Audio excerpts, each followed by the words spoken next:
नमस्कार, मैं विष्णु लांबा। भारत की आज़ादी के स्वतंत्रता के पवित्र तीर्थ अंडमान की सेलुलर जेल में हूँ। सेलुलर जेल का ये वृक्ष आप देखिए, पीपल का पेड़। इसके बारे में दो लाइनों की बात करेंगे, उसके बाद आगे बढ़ेंगे। ये पीपल का पेड़ अपनी मातृभूमि के लिए अपने जीवन को न्यौछावर करने वाले वीर स्वतंत्रता सेनानियों के कष्टों और बलिदानों का वर्षों तक मूक दर्शक रहा है। एक घनघोर बारिश के दौरान अर्थात 28 जून 1998 को काली रात को ये अपनी जड़ों से उखड़कर प्रशासनिक भवन की दीवार पर जा गिरा। काफ़ी सघन और मजबूत प्रयासों के बाद उसी जगह पर इस वृक्ष को थोड़ा काटने और छाटने के बाद पुनः स्थापित कर लिया गया। जिन लोगों ने इस पेड़ को रिप्लांट किया, सबसे पहले उनको धन्यवाद। और उसके बाद हम बात करेंगे अंडमान की सेलुलर जेल की। स्वतंत्र वीर विनायक दामोदर सावरकर, इस परिवार से के सीधे सदस्य के रूप में मेरा जुड़ाव वर्ष 2011-12 में बना।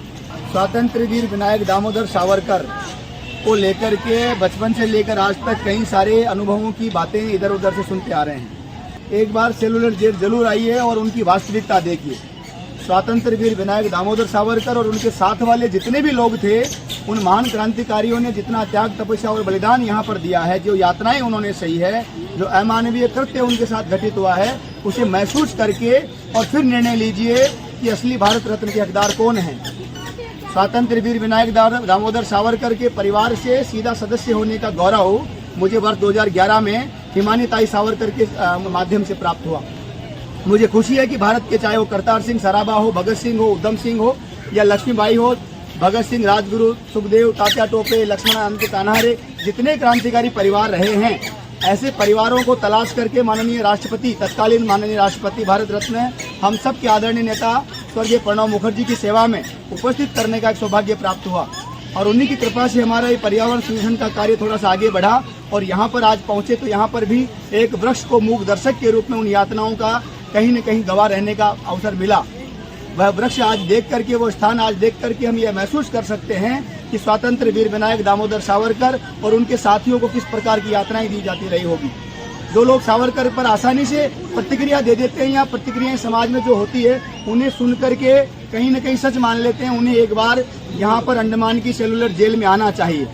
अंडमान की सेलुलर जेल भारतीयों के लिए, भारत को चाहने वालों के लिए एक मात्र स्थल नहीं है, एक पर्यटन स्थल नहीं है, एक स्पॉट नहीं है, पर ये कहीं न कहीं हमारे लिए तीर्थ स्थल है।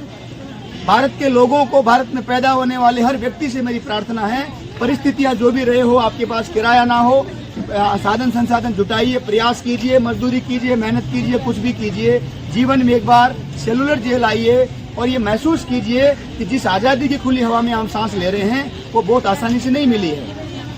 भारत के सभी क्रांतिकारी परिवारों को तलाश करके माननीय राष्ट्रपति मोदी की सेवा में ले जाना और इन परिवारों से जुड़ना मेरे लिए निस्संदेह रूप से गौरव का विषय रहा। पश्चिम बंगाल के कलकत्ता के कई सारे क्रांतिकारी परिवार छूट से गए थे। घोष परिवार हैं और अन्य परिवार है, पुलिंग घोष है, जिनके अनुशीलन समिति की चर्चा मैंने पिछली वीडियो में की। अनुशीलन समिति जहां पर गठित हुई, उस अनुशीलन समिति पर पश्चिम बंगाल की वर्तमान सरकार ने वहां पर कहीं न कहीं एक बहुत बड़ा अन्याय किया है। व्यवसायीकरण करके अनुशीलन समिति में जिन क्रांतिकारियों ने प्रश्न लिया और भारत की आज़ादी के लिए जिन्होंने अपने सर्वस्व न्यौछावर करने की प्रेरणा ली, अपना मन मजबूत किया, अपना शरीर मजबूत किया, उन लोगों की भावनाओं की हत्या आज अनुशीलन समिति के स्थापना स्थल पर हो रही है। तो तीसरा स्थापना स्थल वहां का रहा है। आप सबसे प्रार्थना है, मैं हिमानी ताई सावरकर, जिन्होंने बहुत बड़ा अपना जीवन का एक महत्वपूर्ण कालखंड स्वतंत्र वीर विनायक दामोदर सावरकर और उन लोगों के कार्यों को जन जन तक पहुंचाने के लिए, राष्ट्र जागरण के लिए, युवाओं में भारत के प्रति श्रद्धा और आस्था, विश्वास को और मजबूत करने के मार्ग पर चलने का जो कार्य हिमानी ताई सावरकर और ऐसे लोगों ने किया है, उन सब का मैं आभार व्यक्त करता हूं, उन्हें श्रद्धांजलि अर्पित करता हूं। स्वतंत्र वीर विनायक दामोदर सावरकर और उनके साथियों ने, तमाम लोगों ने जिन्होंने यहाँ पर यातनाएं सही, भारत की आज़ादी के लिए अपने बलिदान दिए।